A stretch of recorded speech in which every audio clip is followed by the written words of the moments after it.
Hi, Tim. Thanks so much for coming on the Rich Eisen Show. Hey, thank you. Really appreciate your time. Like I said to Marshall, and like Marshall said to me, you've been a class act in the National Football League, how you held yourself up as a Raider, how you are an example to men in your community and the community beyond is exemplary. And I talked about that word integrity. That is a big part of the Heisman.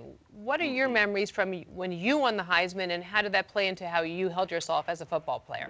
Well, I realized then that life had changed. You know, I was never going to be Tim Brown anymore. I was going to be Heisman Trophy winner Tim Brown, and there was a lot that came with that. You know, I can remember some of the guys who had won it before me coming up to me and saying, "Look, you know, brother, we expect different things out of you now. We expect, you know, you to hold yourself up into a brighter light if that's possible." So, because now when you do something, you just didn't do it to yourself. You did it to us too. So, it was an accountability factor that had to go in there, and I think from that standpoint, you know, it sort of kept you in the straight and narrow as much as possible. You know.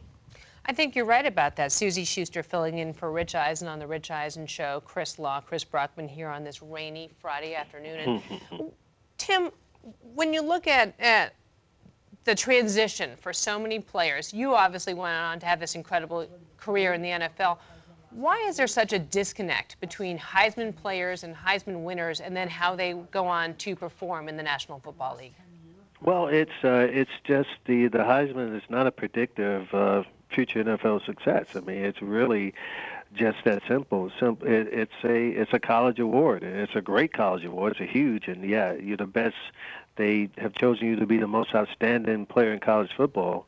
But even when I came to the NFL, one of the things that I told people is I didn't know what I was going to be able to do as a receiver.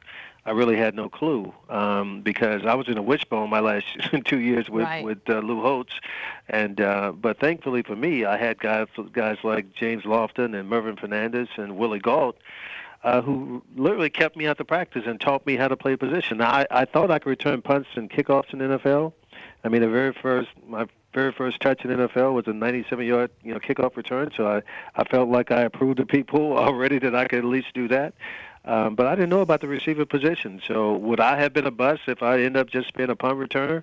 Who knows? But so it's a difficult process to go through, where people are expecting you, and then the expectations are so high because you did win the Heisman.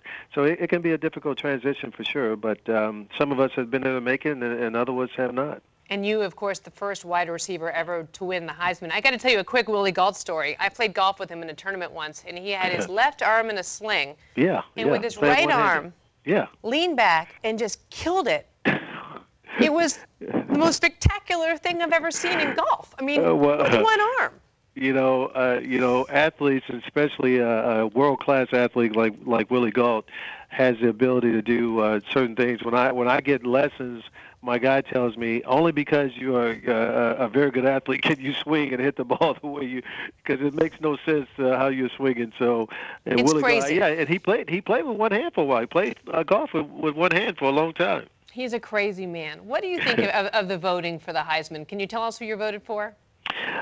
Suzy, they won't let me do that right now. I can tell you Sunday, though, if you want to call me back. I'll call you back. Come on, nobody's listening. It's a guest host day. It's just between you, me, and the millions of people out there. And your few 100,000 people that you got listening, right? Yeah. I think this has been a sort of up and down year for the Heisman, because I think it was Todd Gurley's award to win initially, and then when he went down, everybody was like, oh, well, it's going to be a bummer year. But when you look at Marcus Mariota and Melvin Gordon, how great he came on, and Amari Cooper, it ended up being a pretty exciting year for the Heisman. So, I think they have the right three guys here. I would love to see them bring back a couple more guys just so you guys can get that experience. But at the same time, I think the right three guys are here, and we'll see what happens. Yeah, only three guys. I mean, that's usually you have like 5 or 6 of them sitting there. Yeah. I don't know why they did that this year, but we don't have much say so up here, but we'll definitely chime in on that when we can. I'm sure you will. Where is your Heisman trophy?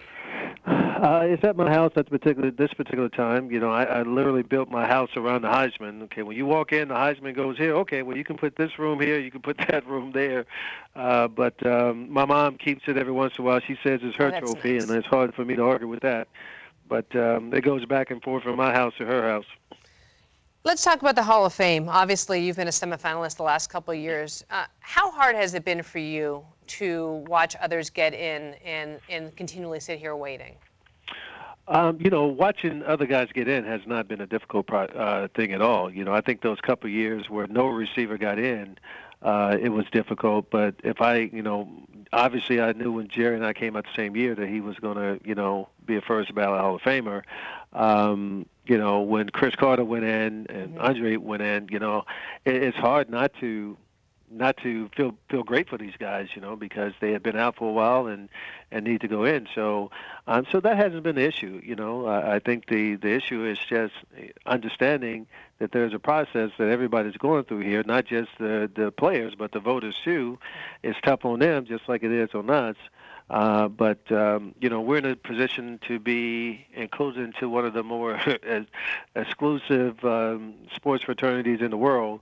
And you have to look at that as a privilege and honor, And you'll be there so soon. Again, the way you conducted your career with such class, and the way that you retired as a Raider, I just think that you're the perfect example of somebody who should be in the Hall of Fame, Tim. Well, I appreciate that, Suzy. No, I really appreciate it. Again, The Making of a Man: How Men and Boys Honor God and Live with Integrity came out this past summer. Congratulations on your book, and best of luck to you. There's very few people would rather see go in than you. Thank you very much. I appreciate the time. Absolutely. The Rich Eisen Show, weekdays at noon Eastern. On Audience.